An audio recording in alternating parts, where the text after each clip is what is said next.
Single mom rehearsed her interview in an elevator. Unaware the man beside her was the CEO. Hello everyone, and welcome back. Before we begin, tell us where you're watching from, your city, state, or country. Today's story follows a determined single mother, one nerve-wracking job interview, and 42 unexpected seconds inside an elevator with a stranger who knows far more about her future than she realizes. Sometimes the hardest truth to say out loud is the one that finally opens the right door. Now let's begin. Can I ask you something ridiculous? Maya Thompson blurted before she could lose her nerve. The elevator doors had just closed behind her, sealing her inside a quiet steel and glass box with one other passenger, a tall black man in a charcoal suit who had been checking something on his phone. He looked up slowly. Maya immediately wished the floor would open and swallow her sensible black pumps. That depends, he said, slipping the phone into his coat pocket. His voice was calm, warm around the edges. How ridiculous. Maya let out a breath that almost became a laugh. Above the doors, the numbers climbed toward the 34th floor. 26. 27. She had less than a minute before the interview that might decide whether next month's rent got paid without borrowing from her sister again. In her right hand, she held 3 worn index cards. The corners had softened from weeks of practice. On the front of the first card, written in blue ink, were the words, "Tell me about yourself."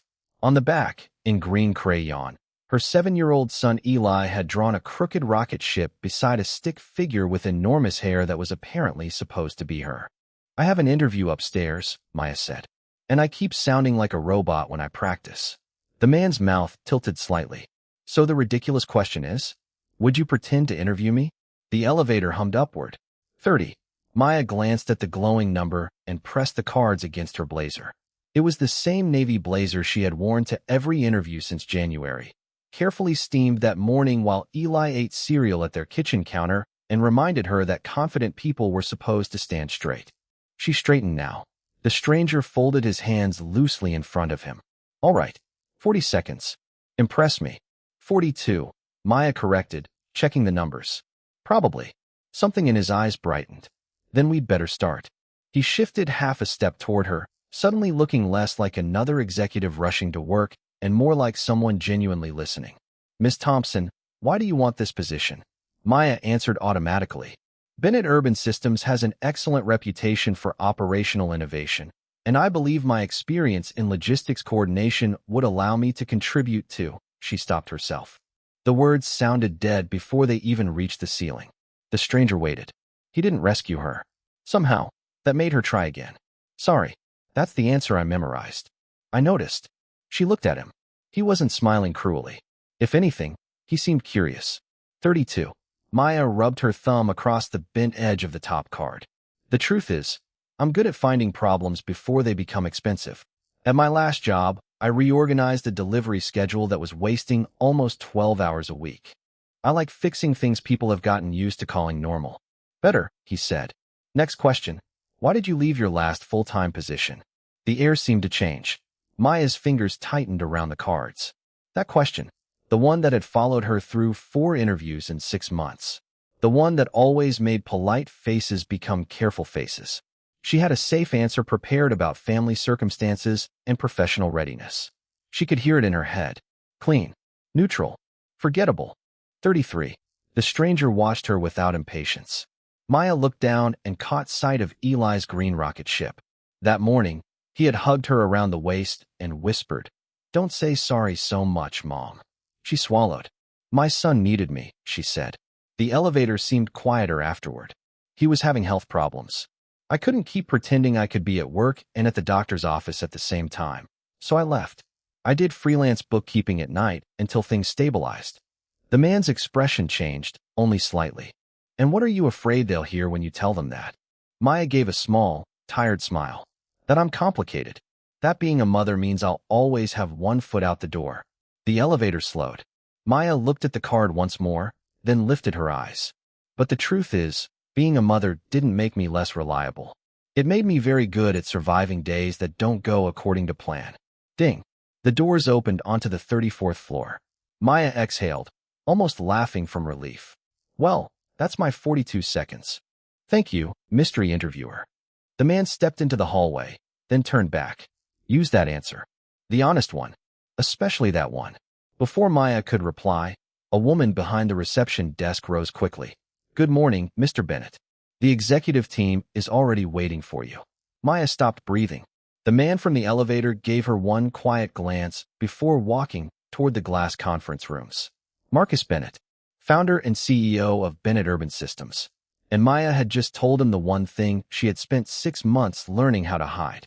Maya stood frozen for half a second after Marcus Bennett disappeared behind the glass doors, then forced herself to move before anyone noticed. Her face felt warm. Of all the strangers in Chicago, she could have asked to play interviewer. She had chosen the man whose name was printed across the company website she had studied until midnight. She crossed the reception area and checked in, keeping her voice steady while her pulse refused to cooperate. 20 minutes later, she sat in a quiet waiting area with 6 other applicants, her navy blazer buttoned neatly and her worn index cards tucked beneath her resume folder. Through the windows, the city stretched beneath a pale morning sky. Somewhere 34 floors below, buses moved through traffic like tiny colored blocks. Maya glanced at her phone. A message from her sister Renee waited on the screen. Eli made it to school. Lunch packed. Inhaler in front pocket. Go get your job. Maya smiled despite herself. The morning had begun before sunrise in their 2-bedroom apartment on the south side, with the smell of toast and the hiss of the old radiator that sometimes worked too well and sometimes barely worked at all. Maya had stood at the kitchen counter dividing the last of the strawberries between 2 plastic containers while Eli searched for a missing sneaker.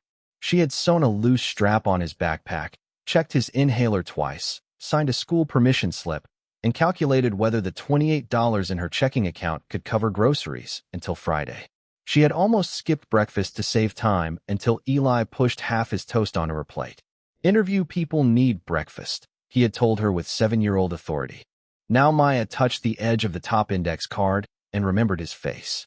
She had made those cards weeks earlier because interviews had become their own exhausting skill. Tell me about yourself. Describe a challenge you overcame. Where do you see yourself in 5 years? Every answer had been practiced until it sounded polished enough to hide the parts of her life employers seemed to find inconvenient. 18 months away from full-time work. Freelance bookkeeping after bedtime. Doctor appointments that could not be moved. A child who needed stability more than she needed an impressive title. Maya had once been a logistics coordinator for a regional distribution company, and she had been good at it. She could look at a schedule and see wasted hours the way some people spotted crooked pictures on a wall. She had reduced missed deliveries, reorganized routes, and built spreadsheets her coworkers still used after she left. Then Eli's breathing problems worsened, and her carefully organized life stopped obeying spreadsheets. She had made a choice. She did not regret choosing her son. What she hated was how often the world treated that choice like evidence against her. Maya Thompson, a woman in a cream blouse, stood near the conference room entrance. I am Dana Whitmore, Director of Talent Strategy. Maya rose. It is nice to meet you. Dana's handshake was professional, her expression pleasant but difficult to read. We will start with a short case exercise, then move into the interview. Maya followed her into a bright room where a printed packet waited beside a laptop. She sat, opened the packet, and felt something inside her settle. Numbers were easier than impressions. Systems did not care whether her blazer came from a clearance rack or whether she had spent the train ride calculating the cost of after-school care. Dana explained the exercise. A delivery division was missing deadlines despite increased staffing.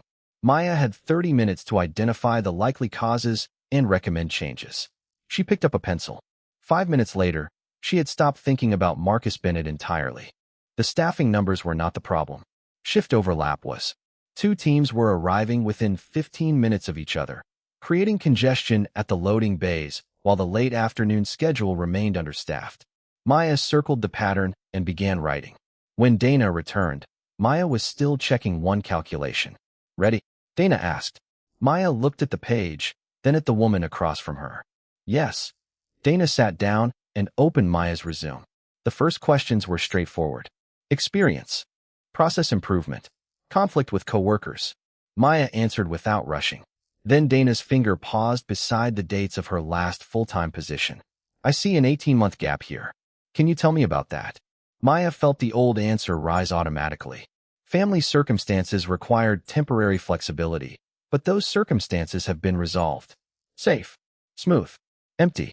Her thumb brushed the edge of the index card beside her folder. On the back was Eli's crooked green rocket ship. Maya heard Marcus's voice from the elevator. Give them the truth. She drew one quiet breath. My son needed me, she said. Dana looked up. Maya kept going. He had health issues that required more of my time, so I left my full-time position. I continued bookkeeping from home at night, and when things stabilized, I started looking for the right way back. She did not apologize. She did not decorate the truth. Dana studied her for a moment. And if those responsibilities become demanding again? There it was, the question beneath the question. Maya folded her hands on the table. Then I handle them the way I handle any responsibility. I plan, I communicate early, and I solve problems before they become emergencies. Being a mother did not make me less dependable. It taught me exactly what dependability costs. For the first time since entering the room, Dana stopped taking notes. Dana's pen remained still for only a moment, but Maya noticed. Then the woman lowered her eyes and wrote something beside the dates on the resume. Thank you for being direct, she said. Her voice revealed nothing. The interview continued for another 20 minutes, moving from scheduling conflicts to vendor delays to a question about handling an employee who repeatedly missed performance targets. Maya answered carefully, but she no longer reached for the polished phrases she had memorized. When she did not know something, she said so. When Dana challenged her assumptions, Maya explained how she would test them. By the time the interview ended, the tension between her shoulders had eased.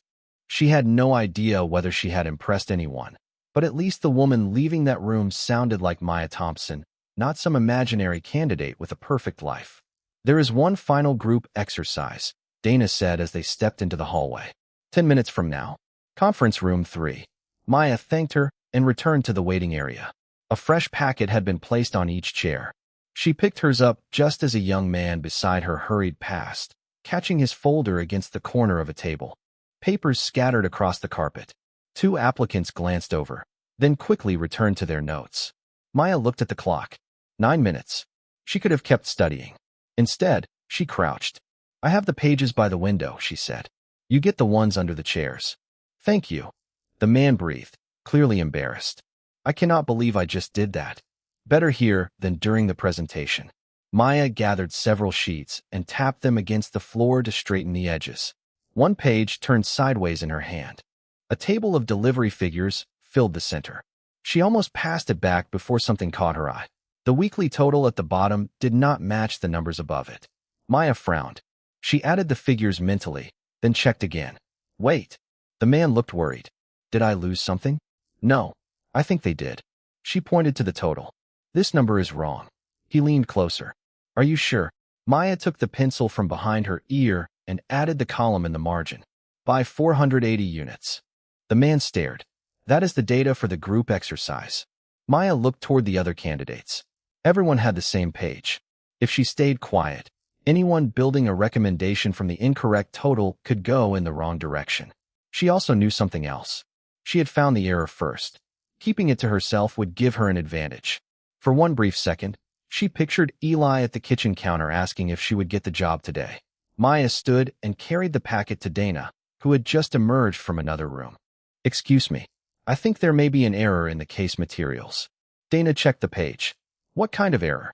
Maya showed her the calculation. Dana repeated it on her phone, then looked up sharply. You are correct. She glanced toward the waiting applicants. Did anyone else notice? I do not know. You could have used this. Maya understood exactly what she meant. I could have. Why did you tell me? Maya looked down at the penciled numbers. Because I want the job. I do not want someone else's mistake. Dana held her gaze, then nodded once and called an assistant to replace the sheets. Across the reception area, behind a glass wall Maya had not noticed, Marcus Bennett had stopped on his way into a meeting. He had seen her kneeling on the carpet. He had seen her find the error. More importantly, he had seen her hand away an advantage she desperately needed. Marcus said nothing as his chief operating officer continued talking beside him. His attention remained on Maya for another second before he entered the conference room. The group exercise began with corrected data. Maya did not dominate the discussion. She listened first. When another candidate suggested adding staff to solve the delivery delays, She asked whether they had checked loading bay capacity. When someone interrupted her, she waited, then returned calmly to the point. By the end, the group had built a solution that was stronger than Maya's original one because she had allowed other people to improve it. At 11:17, Dana dismissed them. Maya stepped into the hallway and finally allowed herself to breathe. Her phone showed a message from Renee. Eli wants to know if you answered like a robot. Maya smiled and typed back, "Tell him I forgot how." Then the elevator doors opened. Marcus stood inside. For half a second, neither of them moved. His eyes dropped to the worn index card still in her hand, the green edge of Eli's rocket ship visible on the back. "How did the honest answer go?" he asked. Maya stepped into the elevator. "I guess we are about to find out." Marcus pressed the button for the lobby, but as the doors closed, his expression grew thoughtful. He already knew something Maya did not. Her honesty was not the part of her application most likely to keep her from getting the job. The elevator descended in a soft mechanical hum, carrying Maya away from the 34th floor and the interview she had spent 6 months trying to reach. Marcus stood beside her with his hands loosely folded, no executive entourage, no phone pressed to his ear, just the same quiet presence he had carried when she thought he was a stranger. Maya watched the floor numbers fall. "Do you interview nervous applicants in elevators often?" she asked. Marcus glanced at her. "Only the ones who recruit me first." She laughed, and some of the pressure left the small space. "For what it is worth, I am sorry I did not recognize you." "Why?" "Because I asked the chief executive officer of the company to pretend to be an interviewer at his own company. You probably would have given me a different answer if you knew." Maya considered that. "Definitely. Then I am glad you did not." The doors opened onto the lobby. Maya tucked the worn index card into her folder. "Thank you for the 42 seconds. Good luck, Miss Thompson." She stepped out, but Marcus remained inside as the doors closed between them. By noon, Maya was on a city bus heading south, her interview shoes pinching her toes and her navy blazer folded across her lap to keep it from wrinkling. She did not know that 34 floors above, Marcus had returned to a corner office where the morning light had shifted across the hardwood floor and a meeting packet waited untouched on his desk. His assistant had left a stack of reports beside his laptop. Marcus opened the first one, read 3 lines, then closed it. "My son needed me." The sentence had followed him from the elevator. He crossed to a low cabinet beneath the window and opened the bottom drawer. Beneath old contracts and a framed photograph lay a small spiral notebook with a faded red cover. He had not opened it in years. His mother, Lorraine Bennett, had carried it everywhere when Marcus was a boy. Grocery lists, bus schedules, utility due dates, phone numbers for neighbors who could watch Marcus and his younger sister when her shifts changed without warning. He turned the pages slowly. A coffee stain spread across one corner. On another page, Lorraine had written 3 job interviews in the same week, then crossed out 2 because Marcus had been sick. He remembered none of the interviews. He remembered the soup she made that night and the cool palm she pressed against his forehead. A knock came at the door. Dana entered carrying a tablet. "The morning candidate evaluations are almost complete." Marcus closed the notebook but did not put it away. "How did Thompson do?" Dana paused. "Strong case analysis. Strong collaboration." She caught the data error before anyone else. "And the interview?" "Good." Dana chose the word carefully. "She has relevant experience, but there are concerns." Marcus already knew what was coming. The employment gap. Not only that, her availability profile is limited. She indicated she can handle occasional late meetings with notice, but regular unpredictable hours would be difficult. Marcus leaned back. "Is unpredictability actually part of the job?" Dana hesitated. "Not officially, but operations can be demanding." "That was not my question." Dana met his eyes. "No, it is not a formal requirement." The room went quiet. Marcus looked toward the red notebook. Years earlier, after rapid expansion had nearly broken the company, he had approved a hiring framework designed to reduce turnover. Stable work histories, broad availability, continuity scores. At the time, the rules had looked clean on a presentation screen. Efficient, measurable, safe. Marcus had believed good systems removed emotion from decisions. He had never asked whose lives became invisible when the system defined reliability too narrowly. "Who designed the current continuity model?" he asked. Dana looked surprised. "The analytics team developed it, but executive leadership approved it." Marcus knew the answer before he asked the next question. Did I sign off on it? Dana tapped her tablet, opened an archived document, and turned the screen toward him. At the bottom of the page was his name. Marcus Bennett. Approved. He stared at the signature for several seconds. On the bus, Maya was doing a different calculation. $28 in checking. $11 for Eli's prescription copay. Bus fare through Friday. She opened her folder to put away the interview cards, and one slipped onto her lap. Eli's green rocket ship faced upward. Beneath it, in uneven letters, he had written, "MOM goes up." Maya smiled and slid the card back into place. She had no idea that the man in the elevator was sitting beside his mother's old notebook, looking at his own signature, and beginning to understand that sometimes the hardest problems to see were the ones you had personally helped build.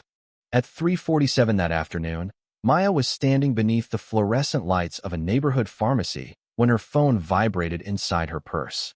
She had already changed out of her interview blazer and into the gray cardigan she kept folded in her tote, and Eli's prescription sat on the counter between her and the cashier. $11.40. Maya counted out a 10, a 1, and 2 quarters, then glanced at the notification glowing across her screen. Bennett Urban Systems. For one hopeful second, everything around her seemed to soften. The hum of the refrigerator cases, the squeak of a shopping cart, the rain tapping lightly against the front windows. She opened the message. Thank you for your interest in the operations coordinator position. After careful consideration, we have decided to move forward with other candidates. Maya read it twice. The second time hurt less because she had expected disappointment often enough to recognize its shape. Ma'am, the cashier said gently. Maya looked up. Sorry. She handed over the money, accepted the prescription, and slipped the phone face down into her purse. There would be time to feel disappointed later. Eli needed to be picked up by 5:30. Dinner needed to become something from half a bag of rice, frozen vegetables, and the chicken she had thawed that morning. Tomorrow she had a bookkeeping client at 9. Life did not stop long enough to honor rejection emails. 34 floors above downtown Chicago, Marcus Bennett was staring at the same decision for a very different reason. Dana had sent him the final candidate summary before leaving for another meeting. Maya Thompson's name was marked in gray, removed from consideration. Marcus clicked into the evaluation. Interview score, strong. Case analysis, excellent. Collaboration, excellent. Experience alignment, strong. Beneath those ratings sat another category. Continuity and availability index, below threshold. Marcus frowned. Dana. She stopped near the conference room door. Yes. Why was Thompson rejected? Dana walked back to the table. The system screened the final pool after interview scores were entered. I can see that. I am asking why. Dana leaned over the laptop. Employment continuity, availability range, and projected retention risk. Marcus looked at Maya's scores again. Did you reject her? No. Did the hiring manager? No. Then who decided she was not qualified? Dana's expression tightened slightly. The model did not say she was unqualified.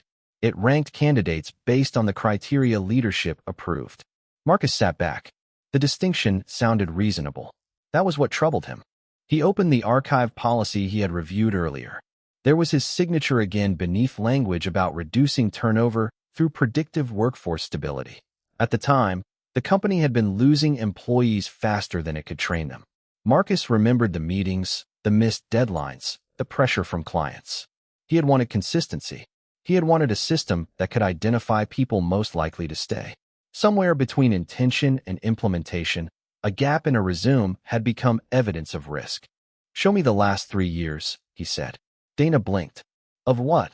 Applicants screened out for continuity scores. Compare them with applicants who reached final interviews. Marcus, that is thousands of records. Then start with operations. Dana studied him. This is because of Maya Thompson. Marcus looked toward the window. It started because of Maya Thompson. That does not mean it ends with her. An hour later, the first report appeared on his screen. It was incomplete, but the pattern was already difficult to ignore. Candidates returning after caregiving gaps were disproportionately falling below the threshold, even when their interview and skills scores were competitive. Marcus opened his mother's red notebook again. One page held a list of jobs Lorraine had applied for when he was 10. Beside 2 names she had written, could not do nights. Beside another, asked about children. Never called back. Marcus ran his thumb over the faded ink. His mother had spent years telling him education and discipline could open doors. He had believed her so completely that he had forgotten how many doors had remained closed to her. Across the city, Maya sat at her kitchen table while Eli worked through spelling words beside her. The rejection email was still unopened on her laptop now, as if leaving it there might help her understand what she had done wrong. Eli erased a word and tried again. "Did you get the job?" he asked without looking up. Maya paused. She could have softened it. "No, baby. Not this one." Eli finally looked at her. "Was your answer bad?" Maya glanced at the worn index card near her coffee mug, his green rocket ship visible beneath her fingers. "No," she said quietly. "For once, I think my answer was good." At that same moment, Marcus was looking at a line of data that made the truth impossible to dismiss. Maya had not failed the interview. She had passed everything the people could see. What had rejected her was a rule Marcus had signed years before she ever stepped into his elevator. The call came the next morning while Maya was packing Eli's lunch at the kitchen counter. She had one hand around a jar of peanut butter and the other reaching for the apple slices when her phone began vibrating beside the toaster. The number was unfamiliar, but the Chicago area code made her pause. Maya Thompson speaking. "Miss Thompson, this is Dana Whitmore from Bennett Urban Systems." Maya stopped moving. Across the kitchen, Eli was trying to zip his backpack without trapping the sleeve of his jacket inside it. "Good morning," Maya said carefully. Dana's voice carried the same controlled professionalism as the day before. "I am calling because we would like to reconsider your application for the operations coordinator position." Maya looked at the refrigerator, where a school calendar hung beneath a magnet shaped like a yellow taxi. "I thought the position had moved forward with other candidates. There has been an internal review of the selection process." A small silence followed. "Mr. Bennett asked that your application be restored to consideration." The peanut butter knife remained suspended above the bread. "Mr. Bennett asked." Maya felt something inside her sink. "Did he?" "Yes. Your interview performance was strong, and there are questions about whether an automated screening criterion affected the final decision." Dana was trying to be precise. Maya could hear that, but all she could hear underneath the explanation was the elevator. 42 seconds. Marcus listening. Marcus remembering her name. Marcus reaching down from the top floor and putting her resume back into the pile. "Would I have been reconsidered if I had not met him?" Maya asked. Dana did not answer immediately. That was answer enough. "Miss Thompson, the company is trying to correct a potential problem." "I understand." Eli finally freed his jacket and looked at her proudly. Maya gave him a quick smile. "Can I have some time to think?" "Of course." After the call ended, Maya finished making lunch. She cut the sandwich diagonally because Eli insisted triangles tasted better, tucked a napkin beside his juice box, and checked the inhaler pocket before handing him the backpack. She did all of it slowly, carefully. The ordinary rhythm helped. "Was that the job?" Eli asked. "Yes." "Did they change their mind?" Maya zipped his coat. "Maybe. That is good, right?" Maya looked at him. "I do not know yet." By 10:30, she knew. She rode downtown carrying the visitor badge she had forgotten to return after the interview. She told herself that was why she was going. Nothing more. Dana met her upstairs, surprise crossing her face when Maya asked to speak with Marcus. 15 minutes later, Maya stood inside his office with the city spread beyond the windows and his mother's red notebook resting near the edge of his desk. Marcus rose. "Ms. Thompson, Maya is fine." She placed the visitor badge on the desk between them. "Dana called me." Marcus nodded. "I asked her to restore your application." "Why?" "Because the process that rejected you may be flawed." "Maybe." Marcus accepted the correction. "It is flawed. We are reviewing the data now." Maya looked at him for a moment. "Then review it." "We are. But leave my application out of it." Marcus's brow tightened. "You were one of the strongest candidates. Yesterday I was strong, and I still got rejected. Today the chief executive officer knows my name, and suddenly I get another chance. That is not why. It does not matter why." Her voice remained quiet, which somehow made the words heavier. "What matters is what everyone else will think." Marcus stepped around the desk, but stopped several feet away. "I was trying to correct something I helped create, by making an exception for me." He opened his mouth, then closed it. Maya glanced at the red notebook. "If you believe the system is unfair, fix the system. But do not make me the woman who got hired because she happened to ride an elevator with you." Marcus looked toward the visitor badge. For years, problems had reached his desk as numbers, charts, delays, and costs. He was used to solving them by making decisions quickly. Now he could see that speed had become another way of assuming he understood what other people needed. "You are right," he said. Maya had expected an argument. The simple admission unsettled her more. Marcus continued, "I should have asked what a fair correction looked like before I made one." The room fell quiet. Maya's fingers rested against the worn folder at her side. "I need a job, Mr. Bennett. I need one badly. But I need to know I earned it even more." Marcus nodded. "Then I will not touch your application again." Maya turned toward the door. "Thank you." "Maya." She stopped. "I am still going to fix the process." She looked back at him. "Good." Then she left. Marcus remained beside his desk after the door closed, staring at the visitor badge she had returned. He had tried to open one door for her. Instead, Maya had shown him that the real problem was who had been allowed to reach the door in the first place. 3 days later, Maya stood beneath the warm lights of the Southside Career Center, helping a woman named Tasha turn 6 years of invisible work into 3 honest lines on a resume. "You did not do nothing," Maya said, sliding the laptop across the folding table. "You managed appointments, budgets, transportation, school schedules, and care for 2 people.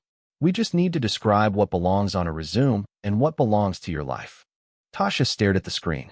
"Employers see 6 years missing." Maya knew that sentence too well. Around them, 20 folding chairs filled a room that smelled faintly of coffee and printer paper. Every Saturday morning, the center offered free job workshops, and Maya had started volunteering there months earlier after realizing how many women practiced the same careful answers she did. "Do not mention the children too early. Explain the gap without sounding unreliable. Smile when you say your schedule is flexible." Across the room, a father practiced an interview answer while his daughter colored beside him. A woman in medical scrubs printed her first resume in 12 years. Their lives looked complicated on paper because life was complicated. At 10:15, the center director approached Maya. "Someone from Bennett Urban Systems is here." Maya's hand stopped above the keyboard. "Who?" Before the director answered, Maya saw Marcus near the entrance. No entourage, no tailored overcoat, just a dark sweater beneath a simple jacket and the slightly uncertain expression of a man who understood that this was not his room. Maya excused herself from Tasha and walked over. "How did you know I was here?" "I did not know you would be." Marcus nodded toward the director. "Our community partnerships team has funded this center for 2 years. I asked where I could hear from people returning to work after caregiving gaps. She invited me this morning." Maya studied him. "You came to listen?"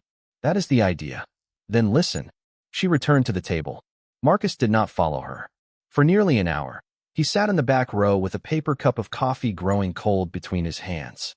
He heard a former dental assistant explain that she had left work to care for her father. He heard a warehouse supervisor describe losing interviews after staying home with his newborn daughter. He watched people with years of experience struggle to translate survival into language an automated system would accept. Maya never introduced Marcus as the chief executive officer. She let him be what he had come to be, a listener. When the workshop ended, he found her stacking chairs. "I thought our model measured stability," he said. Maya folded another chair. "It measures what stability looks like from an office." Marcus absorbed that without defending himself. Dana found the same pattern across 3 departments. "Then you have your answer." "I have data. I am not sure I have the answer." Maya stopped stacking chairs. "What do you want from me?" "Not permission. Not forgiveness." He looked toward the empty tables. "I want to know what a fair process would have looked like for you." Maya rested both hands on the chair back. The old Marcus, the man she had met only days earlier, would have arrived with a solution already decided. This one was asking a question. "Start by separating ability from convenience," she said. "If a job truly requires nights, say that. If it does not, stop rewarding people just because they can promise their entire life belongs to work." Marcus nodded. "And employment gaps? Ask what people can do now. A blank space on a resume is not a character reference." He was quiet for a moment. "What about your application?" Maya's expression changed. "You said you would leave it alone." "I have." "Good." She lifted another chair. "Keep doing that." Marcus almost smiled, but Maya was not finished. "You keep asking why people disappear from the workforce. Sometimes they did not disappear. Your system stopped seeing them." The words landed without drama. No raised voice. No accusation beyond what the evidence already showed. Marcus looked around the room at the abandoned coffee cups, children's crayons, printed resumes, and pencils worn down from revision. His mother's red notebook came back to him, especially the line beside one job she never got. Asked about children. Never called back. If we rebuild the process, he said, would you tell us when we get it wrong? Maya gave him a tired look. That sounds suspiciously like unpaid consulting. Marcus laughed before he could stop himself. Maya did too, just once. The tension softened, but the distance between them remained where it needed to be. Pay the center, she said. Bring people here into the conversation. Do not build another system about them without them. Marcus nodded. Fair. Maya picked up the final chair. And Mr. Bennett? Marcus. She considered correcting him, then let it pass. Do not fix my interview. Fix your system. He looked at her for a long second. I will. This time, Maya believed he understood the difference. What neither of them knew yet was that fixing it would require Marcus to risk more than an old policy. It would require him to challenge the very definition of efficiency that had helped build his company. On Monday morning, Marcus stood at the head of a conference table where 12 people were waiting for him to approve the fastest solution. Instead, he closed the presentation on the screen. We are pausing final hiring decisions and operations until the continuity model is removed from candidate scoring. The silence that followed was immediate. Dana sat 3 seats away, a folder open before her. The chief operating officer leaned forward. We are already short 23 people across 2 teams. The Lakeshore rollout starts next month. I know. A pause puts the schedule at risk. Marcus looked around the table. A week earlier, that sentence would have ended the discussion. Deadlines were measurable. Fairness was harder to place in a spreadsheet. Then the schedule moves, he said. We do not keep using a process we know is filtering qualified people for reasons unrelated to the work. The decision cost him before lunch. 2 department heads complained. A board member called to ask why the chief executive officer was disrupting recruitment during a critical quarter. Marcus did not blame analytics or human resources. I approve the model, he said each time. The responsibility is mine. By Tuesday, Dana had proposed a replacement test. Finalists would receive the same real operational problem. Names, employment histories, and personal information would be removed before scoring. Evaluators would judge only the work. Marcus read the proposal twice. Do it. Dana hesitated. There is one issue. Maya Thompson withdrew. Then she stays withdrawn unless she chooses otherwise. Dana's expression softened almost imperceptibly. You learned something. Apparently elevators are educational. That afternoon, Maya received an email describing the new process. No personal request from Marcus. No promise. No special invitation. The message had been sent to every candidate whose application had reached the final stage before automated screening. Maya read it at her kitchen table while Eli built a tower from cereal boxes on the floor. Participation was optional. All submissions would be anonymous. The highest-scoring candidates would return for final consideration. Is that the job? Eli asked. Maya looked at the worn index card beside her laptop. It is another chance. Are you going to do it? She thought about Marcus sitting quietly at the career center. She thought about Dana asking why she had surrendered an advantage. Then she thought about the rejection email. Yes, she said. But this time nobody knows which one is mine. The case arrived Wednesday morning. A distribution center was missing delivery windows, while overtime costs climbed. Maya worked after Eli went to bed, her dining table covered with printed schedules, colored pens, and 1 mug of coffee she reheated 3 times. She found the problem just after midnight. The company had scheduled people around predicted demand, but ignored when trucks actually reached the loading bays. The labor was available at the wrong hours. Maya rebuilt the schedule around arrival patterns, added a limited cross-training plan, and calculated the savings without adding a single employee. She submitted at 1:17 in the morning and closed the laptop. Friday afternoon, Dana entered Marcus's office holding the scoring results. We have a clear first place. Marcus did not reach for the paper. Do you know whose it is? Not yet. Good. Dana almost smiled. An hour later, the identities were released. Candidate 7 was Maya Thompson. Marcus read the name once, then leaned back. No relief showed on his face at first, only something quieter. She had done what she said she wanted to do. She had earned it where no one could tilt the scale for or against her. The following Monday, Maya returned to the 34th floor. Dana met her in the same conference room where the first interview had taken place. Marcus sat at the far end of the table, but Dana led the conversation. "Your submission received the highest score from all 5 evaluators," she said. "We would like to offer you the operations coordinator position." Maya looked down at the offer letter. The salary was enough to make her chest tighten. Health insurance, predictable core hours, a future she had stopped allowing herself to picture too clearly. Marcus spoke only after she had read everything.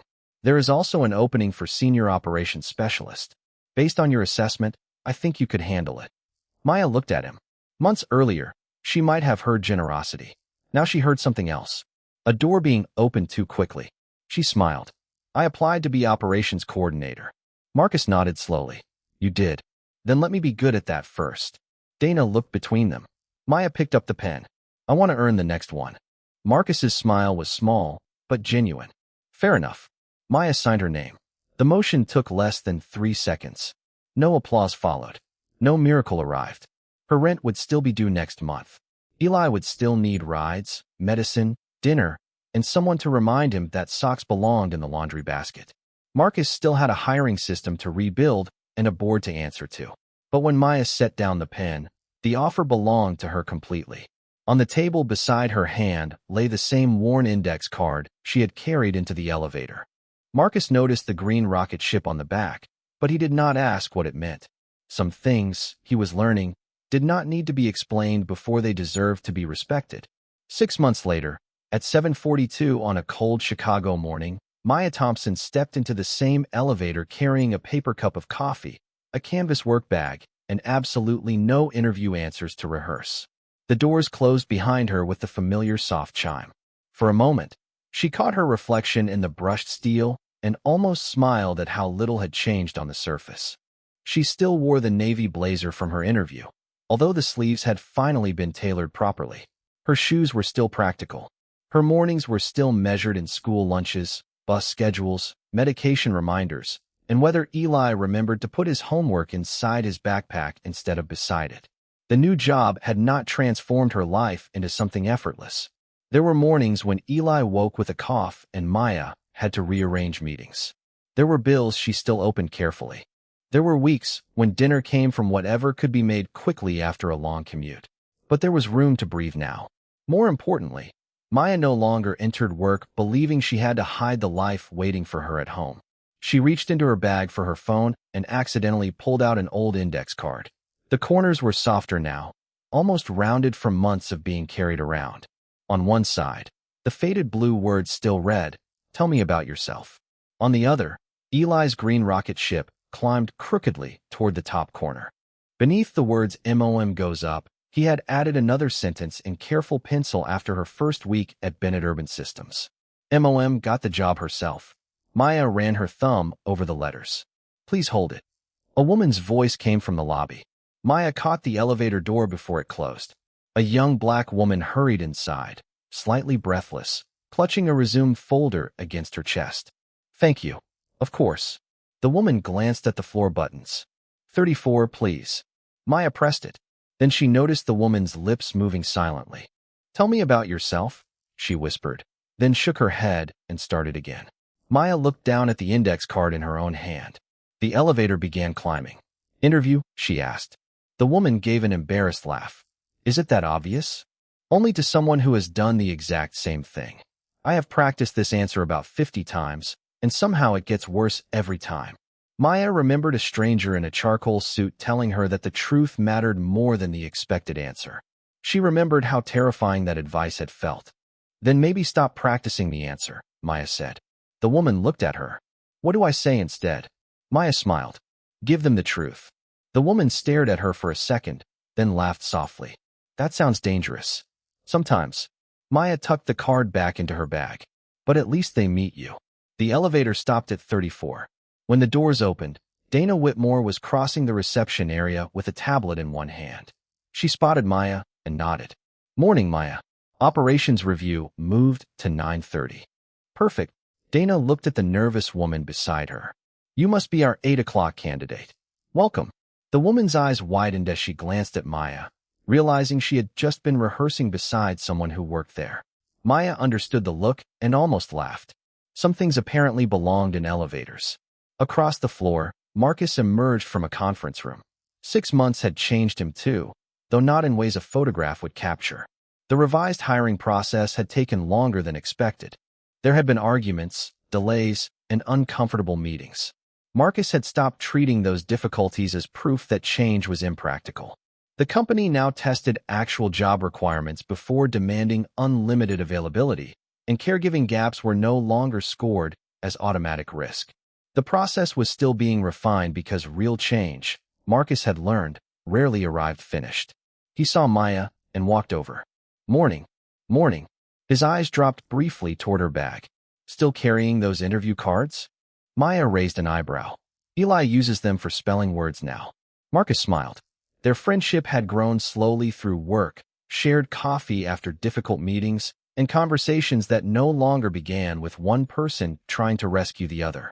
Whatever else time might make of it, neither of them was in a hurry to name it. Maya looked back toward the elevator as the doors closed. 6 months earlier, she had stepped out of that same small space afraid that telling the truth about being a mother had ruined her chance. Now she understood that the truth had never been the thing that made her less worthy. The problem had been a system that had forgotten how to see the whole person standing behind a resume. Marcus had helped change that system, but only after learning that responsibility was not the same as rescue, and power meant very little without the humility to listen. Maya had learned something too. She could protect Eli without disappearing from her own dreams. She could need a paycheck without surrendering her dignity. She could accept an opportunity without owing anyone her future. Inside her bag, the old card rested between Eli's spelling list and a report she was presenting that morning, the green rocket ship still climbing across the paper. It no longer reminded her of the interview she nearly lost. It reminded her of the woman who had finally stopped apologizing for the life that made her strong. Thank you so much for watching. If Maya's journey touched your heart, please share this story and leave a comment telling us which moment stayed with you most. Do not forget to subscribe and turn on notifications for more heartfelt stories about dignity, kindness, second chances, and the courage to see people beyond what appears on paper. Until next time, take care, keep choosing kindness, keep making room for people to be seen, and God bless you.